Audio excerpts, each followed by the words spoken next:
Bonjour à tous, c'est la Marianne Joconde, Angélique Leroy. C'est parti pour 10 minutes d'impro pour vous présenter mon premier recueil. Sur un prélude, Le déluge, mon refuge, paru aux éditions Maya en mai 2022. Alors, j'ai fait ensuite d'autres recueils, collectifs ou individuels, et d'autres qui paraîtront en 2024. Mais déjà, je vais vous présenter celui-ci, ce qui m'a mené à écrire. Sur un prélude de Bach, tout commença. Sur mes playlists de musique. Play, les blessures. La souffrance que j'ai sublimée en play, c'est-à-dire jouer, avec plaisir. Et donc mon inconscient s'est mis à prendre conscience de ce que je suis vraiment, être en introspection, dans le point de vue omniscient, de revenir dans le moment présent.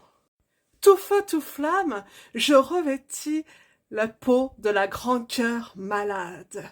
Pourquoi le grand cœur malade? Parce que mon chakra du cœur est très ouvert, toujours à penser aux autres plus qu'à moi-même. On ressent dans ce recueil ma grande hypersensibilité, celle qui en fait de trop, l'âme trop. La liberté guidant mon peuple, muni de mon crochet. Pourquoi mon peuple? Parce que j'estime que nous sommes tous reliés et un seul type.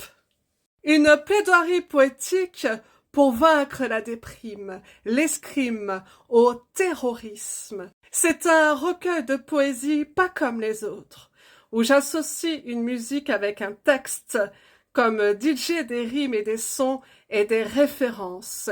La musique n'est jamais posée, elle peut changer, car sous l'influence de la musique, je m'emballe et je me mets à créer mon lyrisme, ma façon de dire, de verbaliser ce que l'on a tué. Car ce qui tue, c'est le statut de victime qui tue. Il faut ouvrir la parole, car se taire, c'est laisser faire Lucifer. Quand on vous a pas laissé vous exprimer sur des choses que vous avez dénoncées et qu'on se retourne contre vous quand, en fait, on ne punit pas les coupables, s'il n'y a rien de pire. Alors je me suis mise à exprimer haut et fort mon intégrité, ce qui s'est passé.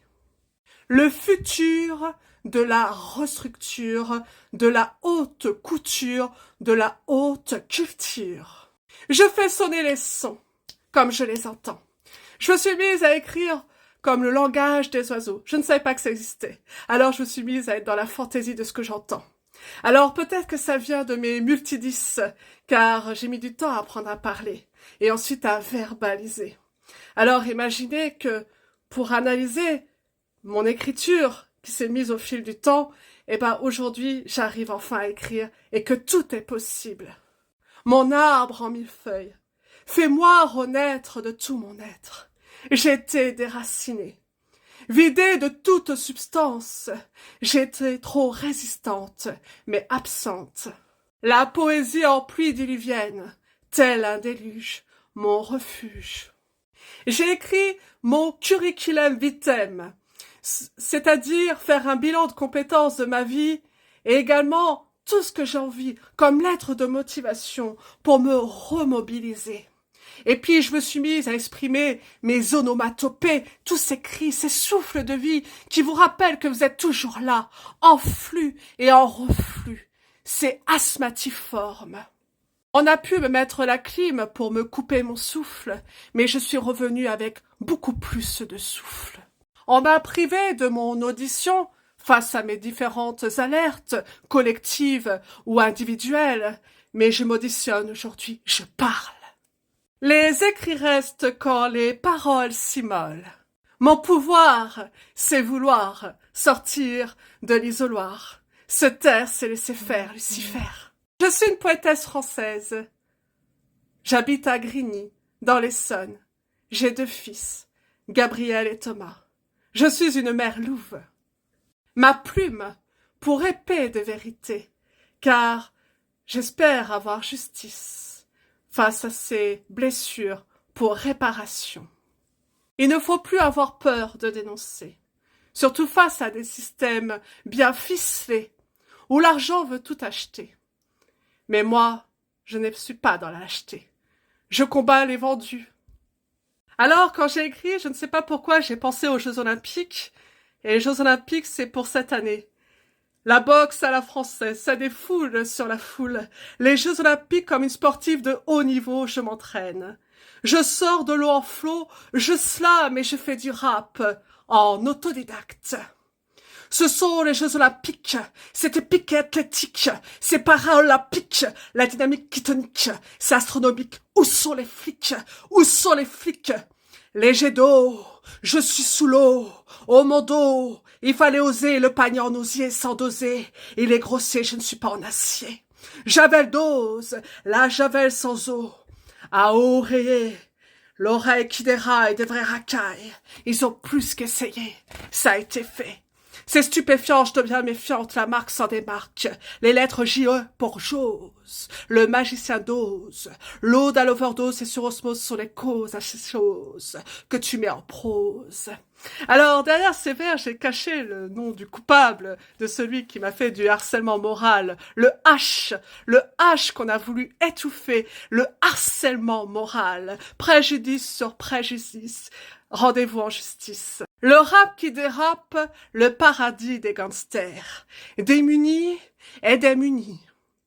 Tout ne peut pas être permis, c'est ainsi. Tu es homme nu, tu es mis à nu, tu as manifesté dans la rue, qui l'y crut. Eh oui, les mesures discriminatoires, quand on ne peut pas asseoir d'évaluation, compte tenu des problèmes de santé et des absences pour mandat. Quand on fixe des objectifs à venir avec le fait de vos dénonciations et quand on vous demande lors de votre entretien annuel d'évaluation pourquoi vous avez posé telle question en délégué du personnel, ça s'appelle du harcèlement. Surtout quand toute l'année vous en avez déjà dénoncé et que ça se traduit par écriture dans votre entretien, les faits que vous avez déjà dénoncés depuis 1 an et qu'on ne vous écoute pas. Quand il n'y a pas eu d'enquête, il n'y a pas d'obligation de résultat. Par contre, on est capable d'enquêter sur ce que je fais artistiquement. Alors, ouvertement, je leur montre que je continue à m'auditionner et à dire aussi haut et fort tout ce qu'ils n'ont pas fait, tous les silences des agneaux. Car ce sont des loups, des vrais loups, des charognards, des personnes qui paient certaines personnes pour qu'elles se taisent, ou qui les éloignent, on s'en fout si les gens démissionnent. D'ailleurs, on devrait faire des études sur le nombre de personnes qui sont parties ou qui ont changé de service, comme par hasard. Ça serait très intéressant.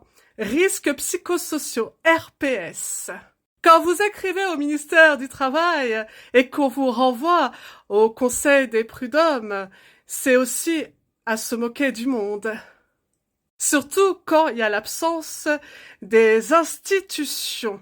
Mais où va le monde? Vous pouvez crever, marcher et crever. Taisez-vous, il n'y a rien à voir.